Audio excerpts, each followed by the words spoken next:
Tate, can you please explain exactly how to get over a breakup? I just went through a major breakup, and you have never explicitly spoken about the topic. Sure, I'll talk about it. First things first is that going through a breakup sucks. And every single man out here, no matter what they say, understands how bad it is to go through a breakup and understands what heartbreak's like. It's difficult, it's not easy. I'd actually like to argue that men feel more heartbroken than women. I think that's facts. I think it's true. And I think it's because, one, of the possessive element that we have, the idea of her being with someone else hurts more than the idea of you being with someone else to her. And secondly, because you have a lot less options than she has instantly. So I think that breakups are worse for men than they are for women. And I understand how difficult and hard they can be. However, unfortunately, the unfortunate reality is that chasing her and being dedicated to her and saying you're going to do whatever she wants, etc., is very unlikely to work. When I get a message from whoever and he goes, "My wife left me, I'm devastated," I say, I understand. I completely understand how hard it can be to lose a woman that you've given your entire life to. And you've done so many nice things. And then because of one thing you did, her innate and absolutely insane level of ungratefulness has turned her bitter, and she now talks to you like she hates you over one thing you've done after thousands of efforts showing how dedicated you are to her. And even now that you're prepared to die for her, she doesn't give a shit about you. I understand that pain. But my answer is, good. It's still good. When bad things happen to me, You love it. I kind of enjoy it. And I think that maybe it's perhaps I just enjoy it for the story. Perhaps my whole life is not about trying to find comfort, it's trying to find challenges, and it's trying to find stories. I'll be very honest with you. Even in jail, my brother and I kept saying this is probably the best story, one of our best ever stories. That's what life is about to me. And if you were to say to me right now, Andrew, do you want to spend a year living in comfort and flying around the world and sleeping with girls and doing whatever, or do you want to spend a year in a jail in Mongolia? I'd probably choose the jail. Maybe I'm a sadist. Maybe I'm nuts. But for me, it's all about the challenges. It's not about the comforts. That's what I'm interested in, and I want to have stories to die with. Life, the purpose of it is to learn, and it is to struggle, and it is to suffer. And I don't think that we are put on the planet to be happy. I actually genuinely believe we are put on the planet to learn things and to struggle and to genuinely suffer. I think that life is suffering. And I'm not saying this in a negative way. I think that if you want to be any kind of man of caliber, your life needs to be full of suffering. If you don't have that story of pain, you don't have a story at all. It's just the way the world works. You're not going to be a credible man who is respected if you don't have a bunch of pain and problems in your past. If you wake up and you're born as a man and everything goes exactly to the way you want it to, and everything's nice and easy, nobody's going to respect you. And you're not even going to be happy yourself. I believe that also the masculine imperative not only is to give, like we said earlier, but it is to overcome struggle. We look at struggles and we look at problems and we want to overcome them. When you're truly heartbroken, you can't even sleep. And your mind is constantly preoccupied. And instead of seeing that as a negative, what you need to do is use that as a source of unlimited power. If I was truly heartbroken today, let's imagine, and I could barely sleep, I'd be in better shape than I've ever been. I'd train like a fucking animal. You have to just take the energy inside of you. Energy cannot be destroyed. It can only be converted, whether it's heat into light or the momentum into friction or however you want to put it, right? Energy cannot be destroyed. It can only be converted from one form to another. And you have to look at that and understand that the sadness inside of you is energy. You can't destroy it, but you can convert it into something else which is constructive. And you're just gonna have to suck it up, buttercup, and get over it. Yeah. And there's no other way to do it. And obviously having an abundance of women makes that easier, but I wouldn't even put it that way. I'd say if you were with a woman and you lost her and you're now lonely and she's gonna be moving on and you're absolutely not heartbroken and you're destroyed inside, I understand how difficult that is, but now you have genuine sadness inside of you, which is unlimited motivation for you to become a fucking beast, become an animal.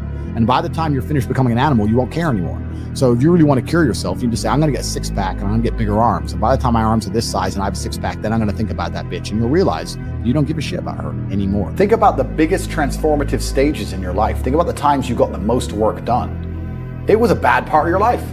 You were heartbroken, or, you lost a house or broke or whatever. That's when you did shit. When everything was fine, when the woman's still sucking dick, the mortgage is paid, dinner's on time, it's kind of doop-de-doop-de-doo, little by little, do a little bit of work, do a little bit of relax. But the big events come from trauma. This is it. So it's a cheat code. It's a cheat code to climb the mountain. Anything in the world that makes you happy that you currently have, whether it's a person, whether it's a job, whether it's a scenario, whatever it is, also has the exact inverse capability to make you extremely angry. So you have to accept this about You're life. quite detached, man. You're quite detached from everything that you also own. You say you love it, but at the same time, you're okay with letting go. Well, that's because I think I have confidence in myself to get it all back. And that's also because I have quite a lot of emotional control. Adult happiness for me is just a lack of absolute sorrow. Like, there's no such thing as cold. There's only a lack of heat.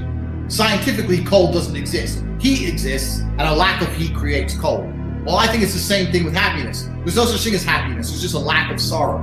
If I'm not grief-stricken, if I'm not sitting here and I'm really devastated, if my family members haven't died, if I'm not bawling my eyes out, if I'm not really struggling, then I'm a happy person because I'm not completely sorrow-filled.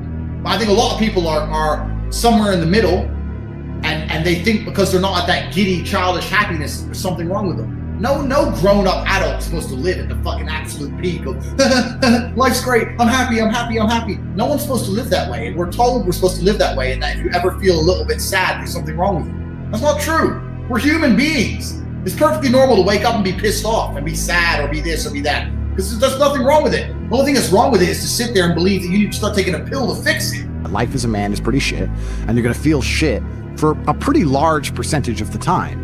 But you're only going to ever escape that if you just perform regardless. You have to perform when you feel bad. As a man, you can't say, I will perform when I feel good. It doesn't work that way because our heads are too complicated and life's too complicated. There's too much on our shoulders and we have too much stress and too much pressure. Our heads are fucked. You have to be the kind of person who says, I perform regardless. Her revenge on you is instant. Her revenge on you is running, getting on a boat and fucking 5 guys and going out to party and you're sitting at home alone. Her revenge is instant. Your revenge takes a little bit longer. But it is a better revenge overall. It takes, like all good things in life, good things come to those who wait. Good things don't come instantly. Your revenge is going to be using that sadness, using that sorrow to become such an amazing man that she realizes she fucked up. Every single one of my exes realizes they fucked up. There's not a single person who's close to me whose life would be better if I wasn't in it. Every single one of my exes looks and goes, I wish I had top G still now. I just text my boyfriend my problems. He can't fix them, but Andrew fucking good. I'm sitting here on economy, Tate's on his jet. I fucked up. And so if you get to take that sadness and sorrow and truly become the man that you know you can become, then your victory comes. It's maybe a little bit delayed, but it certainly and utterly is coming, and you should be excited by that. You need to look that there will be a day where she regrets the decision she made. There will be a day where she understands that she fucked up and her life would have been better if she kept me. And I'm going to prove it to her. If you were to find the best men on the planet, I guarantee they've been through a bunch of terrible things. And if you listen to podcasts from any of the most interesting people on the planet, usually they've had hard, terrible lives. And you can use that trauma to become a better person, or you can let that trauma consume you and destroy you. But I thank God for all of it, because it gave me endless power to become the person I am. If you're truly angry or truly unhappy, then you can't sleep. And if you can't sleep, then you get twice as many hours as everybody else.